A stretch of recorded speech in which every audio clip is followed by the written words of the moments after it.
Market कोसळलेलं आहे। Sensex 1000 रुपयांनी कोसळलेला आहे। निफ्टीमध्ये सुद्धा 300 अंकांची घसरण झालेली आहे। आताची महत्त्वाची बातमी, शेअर बाजारात मोठी पडझड झालेली आहे। सेन्सेक्स 1000 कोसळलेला आहे।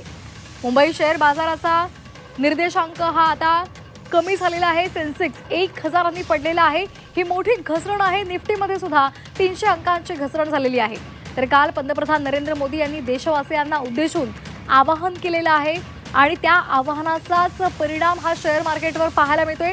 सध्या आंतरराष्ट्रीय पातळीवर सुद्धा मोठ्या प्रमाणात तणाव आहे, ताण आहे आणि त्यामुळे या सगळ्याचा एकंदर परिणाम हा आपल्याला शेअर मार्केटवर पाहायला मिळतोय।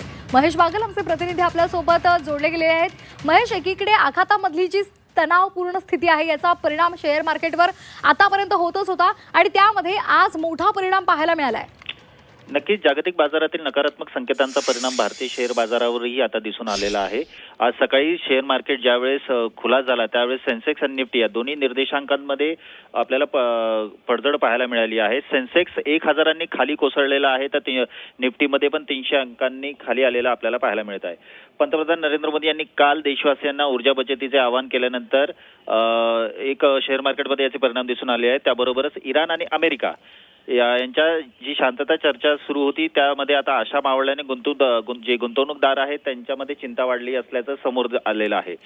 यामुळे सेन्सेक्स आणि निफ्टी हे दोन्ही निर्देशांक जे आहेत ते 1% खाली घसरले असल्याचं समोर आलंय।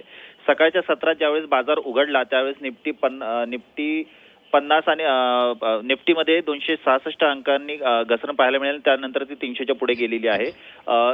त्यानंतर सेन्सेक्समध्ये पण ही जी घसरण आहे ती पाहायला मिळालेली आहे। त्यामुळे आता एकंदरीत मोदींनी जे आवाहन केलेलं होतं ते आणि इराण आणि अमेरिका यांच्यातल्या जो शांतता चर्चा सुरू होती त्यामध्ये आलेला भंग या दोन्ही गोष्टींमुळे शेअर मार्केटवर याचा परिणाम दिसून आलेला आहे। अगदी महेश, गेल्या काही दिवसांपासून पेट्रोल आणि डिझेलच्या कमतरतेसंदर्भातल्या बातम्या आपण सातत्याने पाहतोय आणि त्यामध्येच आता ऑटो आणि बँकिंग शेअर्समध्ये जास्त विक्री झालेली आहे आणि हाच नकारात्मक परिणाम जर असाच सुरू राहिला तर येत्या काळात अर्थव्यवस्थेला धोका सुद्धा निर्माण होऊ शकतो।